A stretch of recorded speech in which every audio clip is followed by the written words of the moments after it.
doesn't want to be in Miami. This ain't Tuscaloosa. Where Sundays, Saturdays might be great, but Tuesday,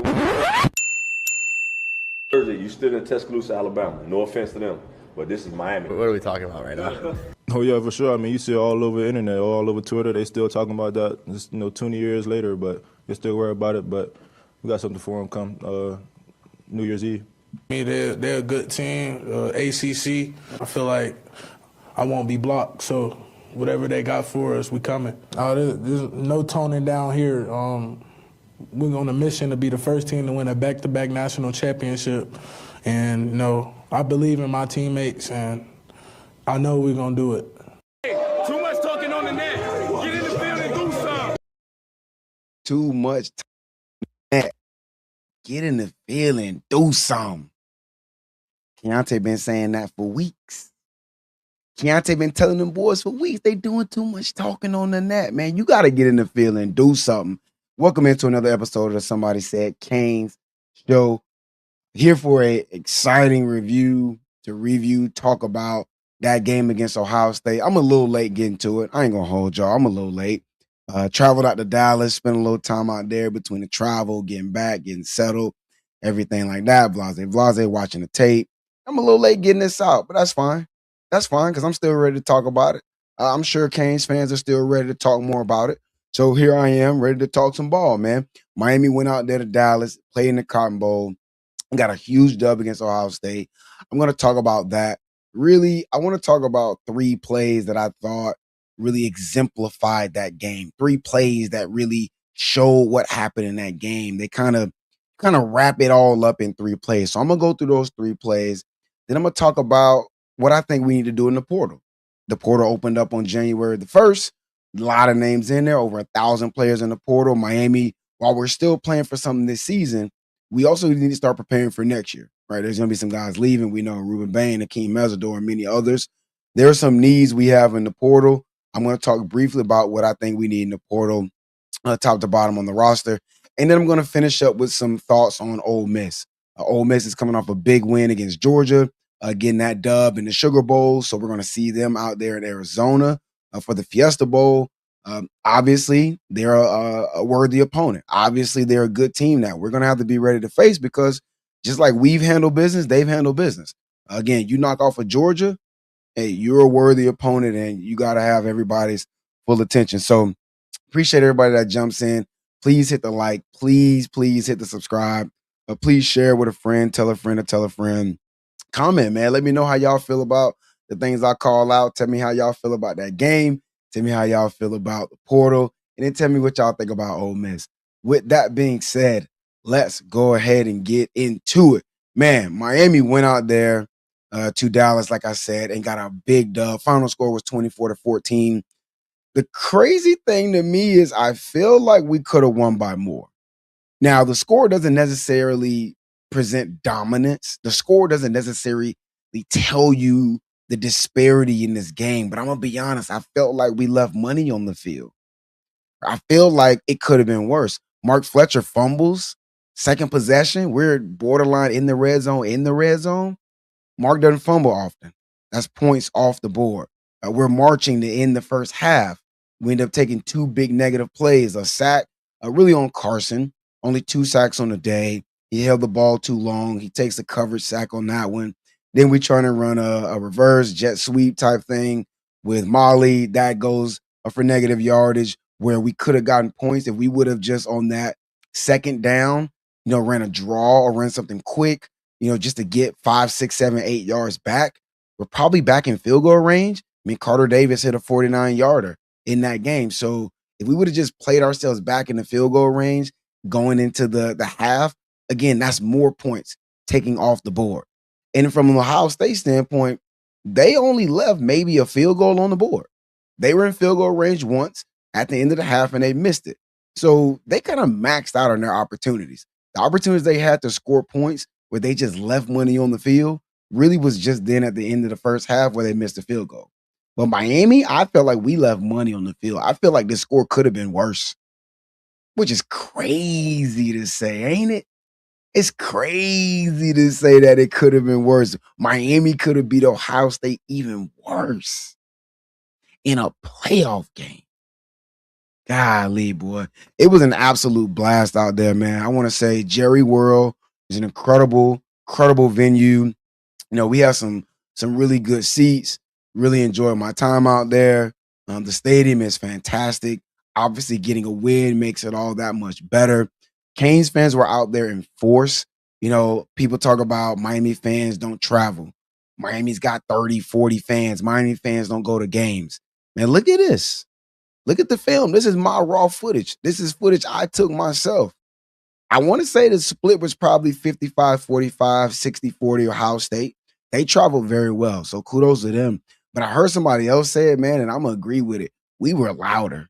And maybe it was that we had more to cheer for than they had, but I felt like the Miami fans were much louder. I'm going to be honest. I think it's because of a lot of us minorities.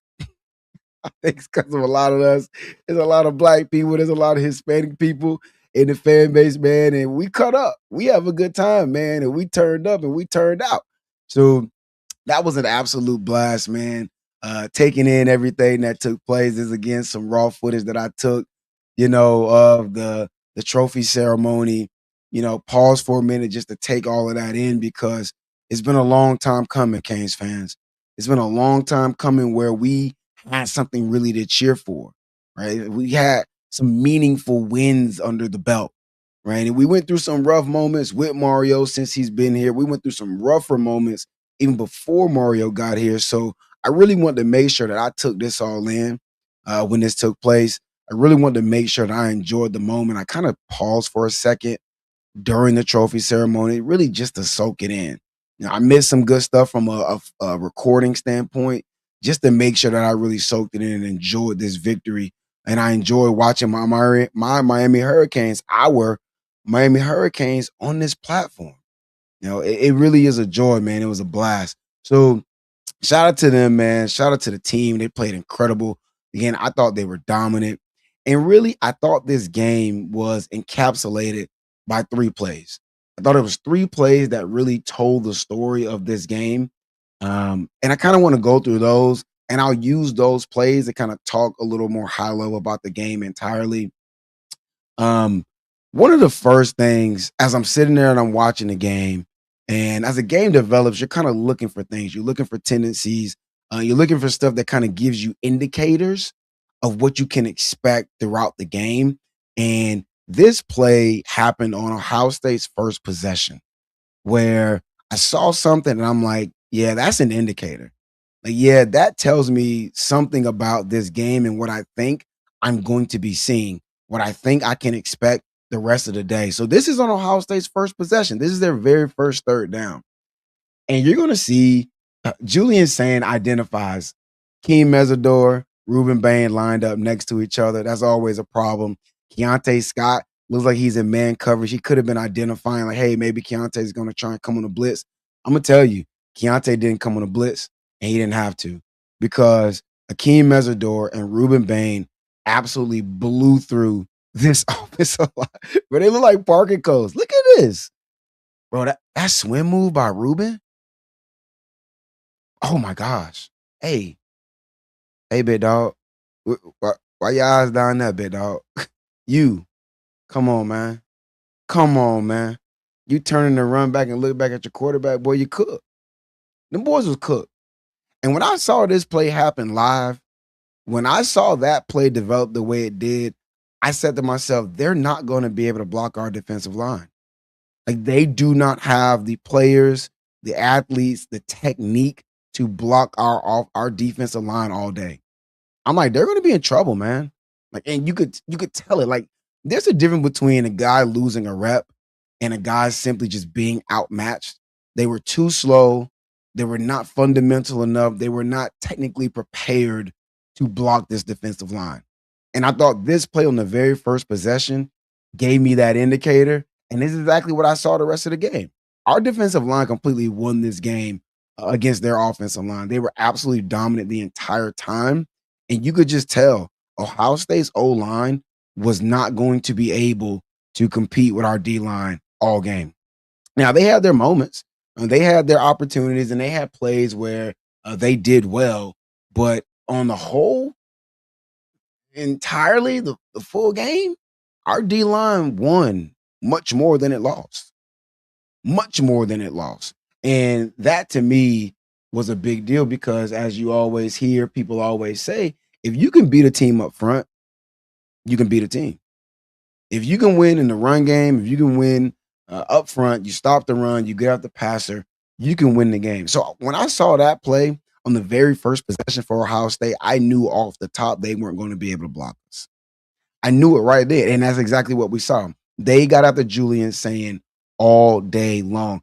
We had 5 sacks, nearly matching the amount of times he was sacked through the entire 12-game regular season. That's how dominant that D-line was. So that was one indicator. That was one play. The next play I'm going to share, actually, I feel like this play was the play of the game. This play really was the big swing play in this game. It ended up being a 10-point differential, but this play really, I think, shocked the senses for Ohio State. It was right on the heels of them getting a huge pass play. I want to say like a 40, 50-yard pass play to Jeremiah Smith on a post route. They're feeling good. It was the first real offensive successful play they had to really get hype behind. 2 plays later is a Keontae pick six. Canes fans, I ain't got to say a whole lot. But that's beautiful. That's absolutely beautiful.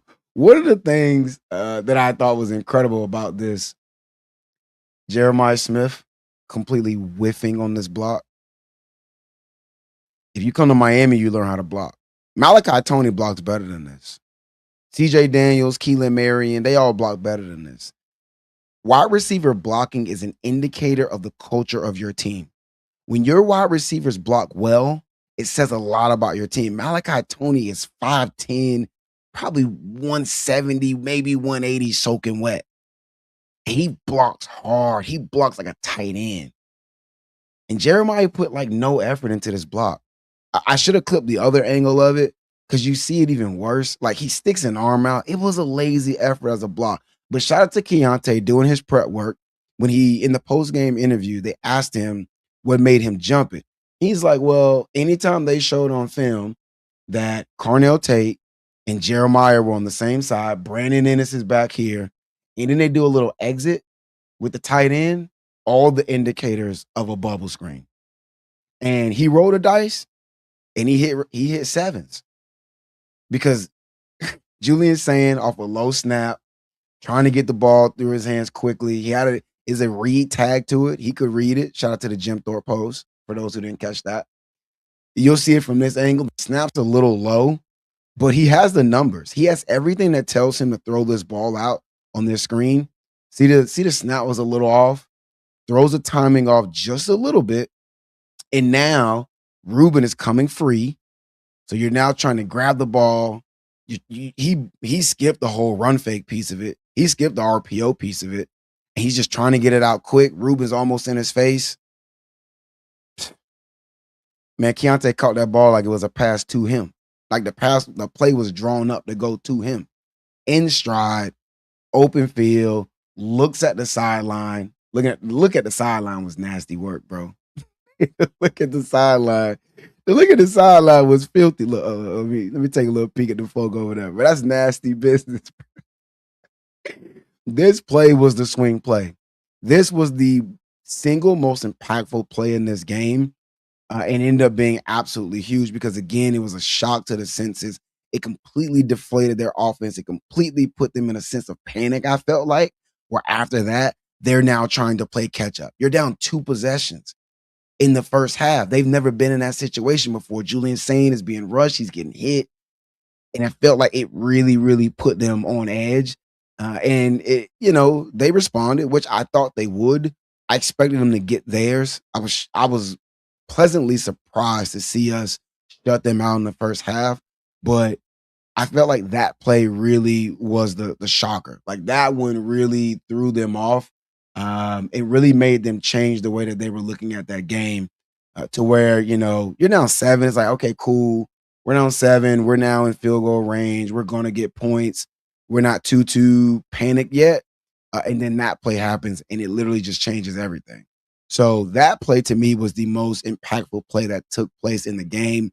Obviously, anytime you can put points on the board and you're able to get points from your defense, those are absolutely humongous. And then this play I'm going to share, I thought showed a lot about the team, their mentality, and spoke to the way the team approached this game. Carson Beck is not a runner. We all know that. Carson Beck is a pocket passer. Carson Beck is not a big physical guy either. He ain't big and a run through people type of guy like a Cam Newton, like a Lenore Sellers. He's not that kind of quarterback. He's a pocket passer. And so for him to do what he did on this play, y'all know what play I'm talking about. For him to take this snap, play develop, see nothing. First of all, I want to pause it there. Him being willing to just take off and run was huge. I think in total, he ends up running for 23 yards, 23 net positive yards. So it's not like he went off, but him being able to take this yardage. I thought this would be there against Texas A&M. They were, and he didn't really take advantage of it. It was there against Ohio State. They were completely unprepared for Carson to take off and run, and especially not to lower his shoulder into people. That's your quarterback. That's your pocket passer quarterback in a critical third down in the second half where the game is now tight. You're in a dogfight now. You're in a rock fight now. And your pocket passer quarterback not only takes off running to go get a first down, but watch the end of it. Bam. That ain't sliding. No slide. No ducking. Shoulder into somebody. A safety coming down. Savvy enough to roll over, get the first down. This says a lot about the team. Again, the wide receiver blocking says a lot about a team's mentality. I feel like a quarterback who is not even a runner, running like this, running through people, says a lot about this team's mentality. It says that this team is serious about winning, and they were willing to do whatever it took. Your quarterback was willing to put his body on the line to go get that victory. And that says a lot about the team, man. Again, I thought those three plays really encapsulated the entire game. Those three plays kind of were the difference in this game. And it spoke to the preparation, the mentality, but then also just the talent difference. We were better than them up front. And when you are better than a team up front, you will find yourself in every single game. You will find yourself with an opportunity to win any game when you are the better team up front in the trenches. And that's exactly what Mario has built. Mario has built a team that can beat people up front. That's why we're in the semifinals of the playoffs more than anything else. That's why we're there. When we needed to win against Texas A&M, we bullied them up front and ran the ball. We need to go get a touchdown. We need to get points late against Ohio State. We bullied them and ran the ball 10 times on the last drive. That is a team that's built to win. That stuff travels. That stuff goes wherever you go, whether it's College Station, Dallas, Phoenix, Arizona, wherever you need to be, that stuff travels. So I thought that stuff was huge, and I thought that was the difference in that game, and we were able to get a huge, huge victory. Glad I was able to be there. Shout out to the homies I was able to go with. Man, we had an absolute blast, had a great time. Man, cannot say enough about how much I enjoyed that game. All right, now let's pivot real quick, and let's talk a little bit about portal season. Portal season is upon us. We know that Miami has been a player in the portal every year. Back-to-back years, we've gotten quarterbacks in Cam Ward, Carson Beck. Last year, we brought in several wide receivers, C.J. Daniels, Keelan Marion, Tony Johnson. We brought a tight end, our starting tight end, Alex Ballman, was out of the portal. Starting center the past couple of years, actually the last 3 years, has been out of the portal. You went last year on the defensive end. You got David Blade, you got Mo Torre, you got a couple of cornerbacks, Jacoby Thomas, Keontae Scott, who had the pick six. So we've been heavy in the portal. And while I know we need to go hit on some spots in the portal again, I don't think we need to hit it as hard as we've hit it in the past. So previous years, we've gone and got about 20 kids out of the portal. If you're looking at this team and what this roster is likely going to be next year, I don't think we need that. We do need a quarterback. And there are some options out there. Brendan Sorsby is the biggest name that you're hearing linked to Miami. A lot of Miami people apparently are very high on Sorsby. He's a quarterback from Cincinnati. That is the number one option. Sam Levitt is out there from Arizona State, a very highly regarded talent out there in the football field. You got other guys like DJ Lagway. I don't think Miami will go after him. CJ Bailey never entered. You got some other players out there. The quarterback, Alonzo Barnett from James Madison. I don't think he's good enough for us. Dylan Raiola's out there. I think he's pretty legit, but it doesn't seem like there's a whole lot of desire from the Miami side to go after Brendan Sorsby. Lately, as of today, I'm recording this on January the 3rd, Saturday. I'm live, actually, January the 3rd, Saturday. There's some rumors that Ty Simpson might hit the portal. I think that could be a good hit. Brendan Sorsby, Ty Simpson, to me, are the top picks. Sam Levitt, reportedly, there might be some personality issues, some off-the-field stuff there.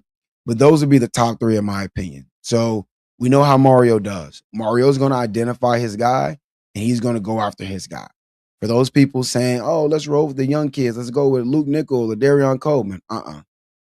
We're in win-now mode. If those guys were on Green Tree, what they needed to be starters next year, you wouldn't be hearing Miami linked to this many quarterbacks in the portal. You wouldn't hear it.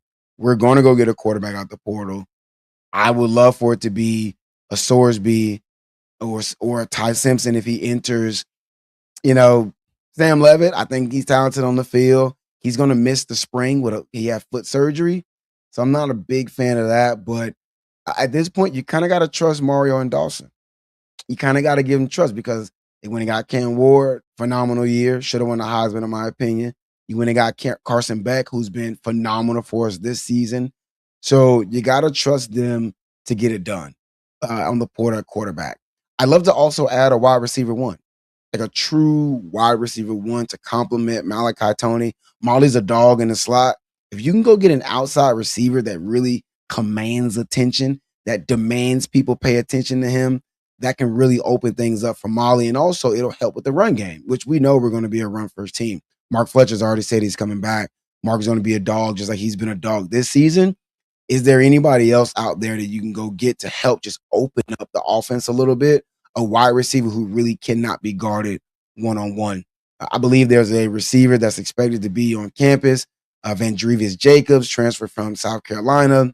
He's fine. He's 6 foot. I would like a bigger receiver. Obviously, I would love to go get a Cam Coleman. Doesn't seem like that's really going to be an option. He's linked to a couple of teams out of Texas and Texas A&M and some other programs. He's also going to demand a large NIL bag, and it just doesn't seem like Miami is looking to go that route.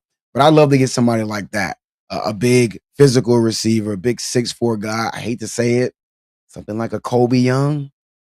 Hate that he turned into the ops. Hate that he gonna have to watch us from the couch. You hate to see it. Could have been on this squad. Jeremiah Smith could have been on this squad. I want something like that. Right? A nice, big, physical receiver who can win jump balls and win a lot of 50-50 balls, being big and physical. On defense, if there's an elite edge guy or a good rotational edge guy, I'd take that. I think I'm okay with Lightfoot, Blunt, and Hayden Lowe being our starters. But if there's a guy who you think is legitimate NFL type of guy or really, really good rotational guy, I'm fine with that. I feel like we've recruited the defensive end position as good as any other. I think we've got a lot of numbers there. Booker Pickett's gotten a lot of play. Herbert Scroggins got in on the Ohio State game, which is a little surprising to me. But they like those guys. You got Cole McConaughey. So you've got a number of young guys in that DN room. But if you feel like there's a guy who can legit come in and push for starter reps, then I wouldn't be mad at taking it. I did skip center. I have not seen a center name enter the portal that I think is worthy of us really bringing in. Then at that point, play me a Ryan Rodriguez. Play somebody that is on the roster already. Maybe SJ Alofa-Tuli will physically be ready. He's a smaller guy, so he's really got to win with strength and leverage. Maybe he can do that. Maybe he'll be ready for that. So if we think that's a good route, let's go that route. But center's worth bringing in. Tight end, maybe, if it makes sense. If there's a real difference maker that's not going to demand too much money, then maybe. I don't think tight end is a need. Tight end is more of a want, in my opinion. Linebacker is a need. We're losing Wesley Basaint. We're going to bring back Mo Torre, which is good, but you need another linebacker. I heard us linked to a couple of linebackers, Rasheem Biles, the all ACC linebacker from Pitt, a couple other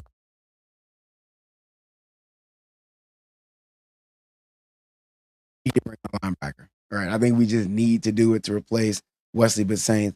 So hopefully they're able to get that done. Safety, next year your starters are probably Bryce Fitzgerald and Zechariah Poyser. You want to bring in another safety. We play a lot of safeties. We rotate guys. Heatherman likes to keep that position rotated, inclusive of the nickel spot as well. So I'd like to bring in a nickel and a safety. From what it sounds like, we're in a really good position for the safety transferring out of Boston College. Seems to be a bit of a playmaker with some forced fumbles, some interceptions. So cool if we take that kid. The transfer Sharif Denson out of the University of Florida, which we recruited out of high school. He picked Florida over us. Seems like he might be an option that we could bring in. He's played nickel, started, I want to say, the last 2 years at the University of Florida in that nickel spot. So, he can play power four serious ball. Fine, we're bringing him in. Corner, I think we're good at corner. We've thrown a lot of numbers at corner, and we very well could be bringing everybody back. Right? OJ Frederick can't graduate. Damari Brown's dealing with an injury late in the season. He's not leaving. Xavier Lucas isn't leaving either. Ethan O'Connor probably isn't going anywhere. And if you've recruited a number of corners already, Jabari Antoine got snaps in the Ohio State game. Unfortunately, he was in on the touchdown to Jeremiah Smith, but he's getting good reps already. So you already know he's ready to see the field. They trust him to go out there in a big spot and play against the best receiver in the country. So you've got numbers. Recruiting class is throwing some numbers at it. So if we don't take a corner, I'm fine with it. So as I kind of go through it, really, I don't think we need to take a lot of numbers in the portal. The numbers I've heard is 8 to 12, and I think that's pretty good. Go nail you down a quarterback. If there's a rotational running back that you really like who isn't going to cost you a lot of money, sure, go that route. Wide receiver one is a need. A rotational defensive tackle would be nice, right? If we're bringing back Moten and we're bringing back Justin Scott, can you go get another rotational D tackle? If you feel like there's an elite edge worth bringing in, then bring him in. You need a linebacker, and you probably need a nickel at least.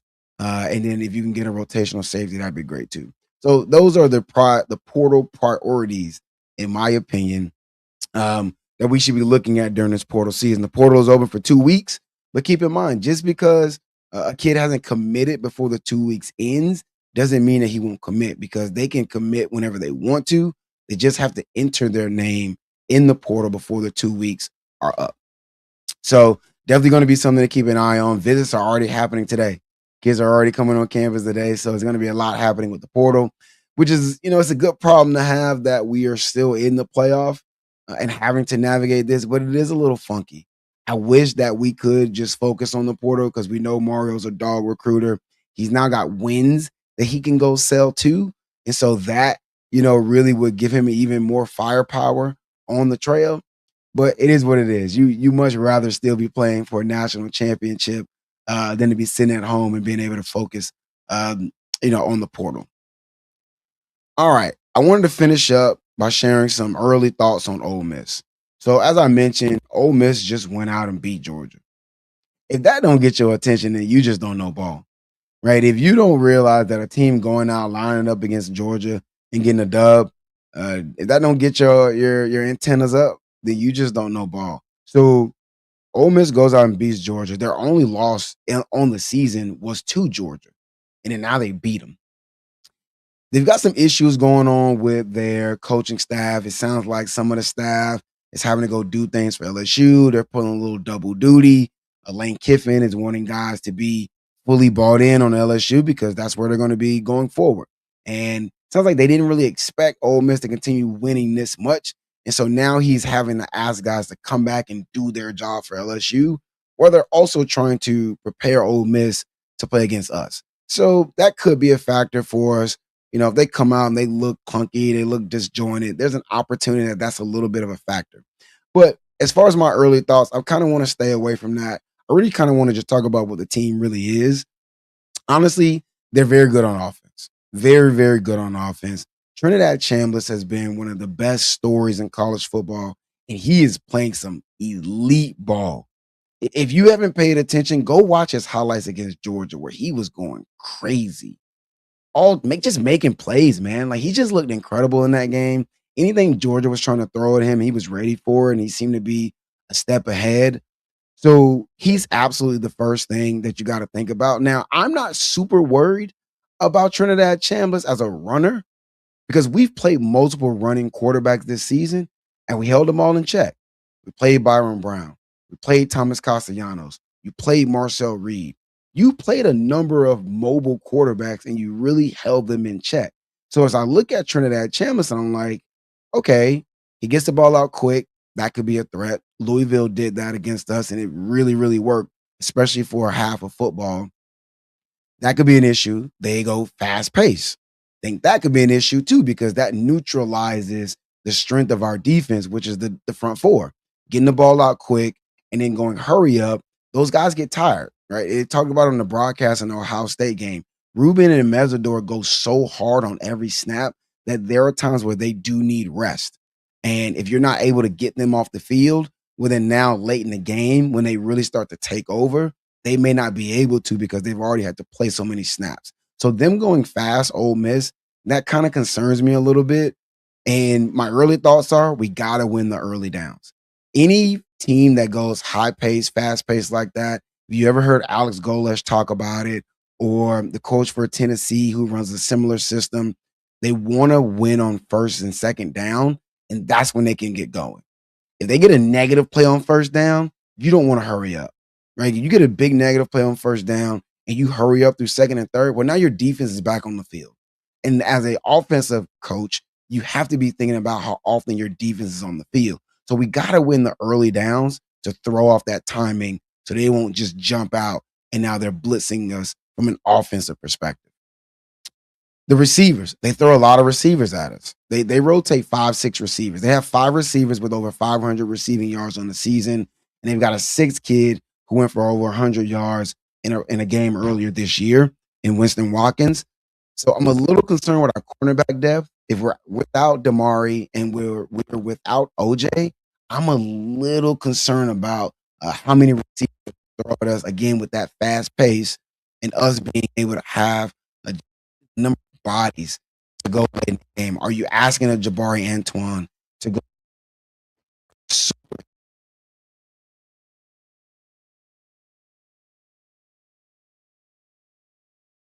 You know,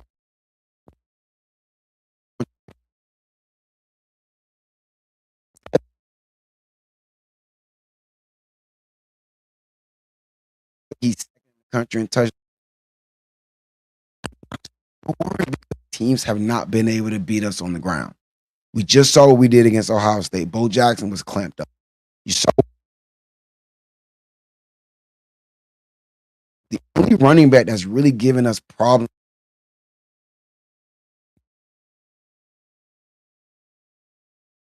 Maybe Ole Miss can mirror some of that. I'm not super worried about the run game. I trust my front seven to stop the run. I'm worried about the quick pass and the pass.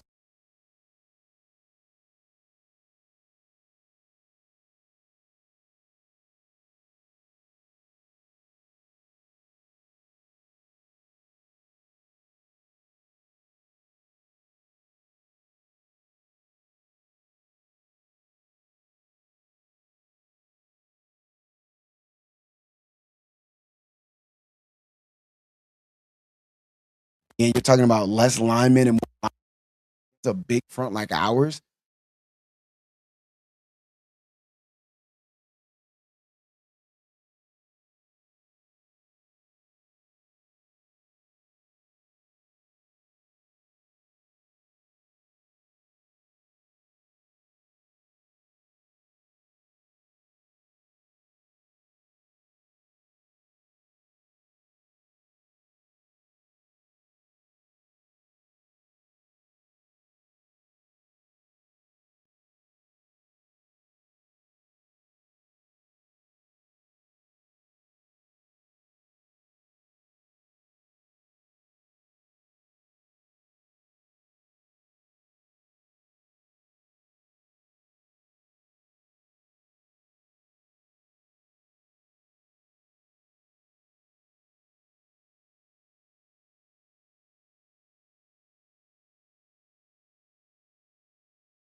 against Ole Miss next week. So appreciate everybody tuning in. As always, please hit the like, please hit the subscribe. Talk through what happened in the Ohio State game. I really think we dominated them up front. There were 3 plays that I showed that I really think encapsulated what happened in that game. Talk through the portal season and things I think we need to prioritize and things that we need to make sure we hit on in the portal, and then share some early Ole Miss thoughts. If you watch, you got thoughts, you feel differently, you agree, in the comments, let me know. But as always, I appreciate everybody tuning in. And as always, go Canes.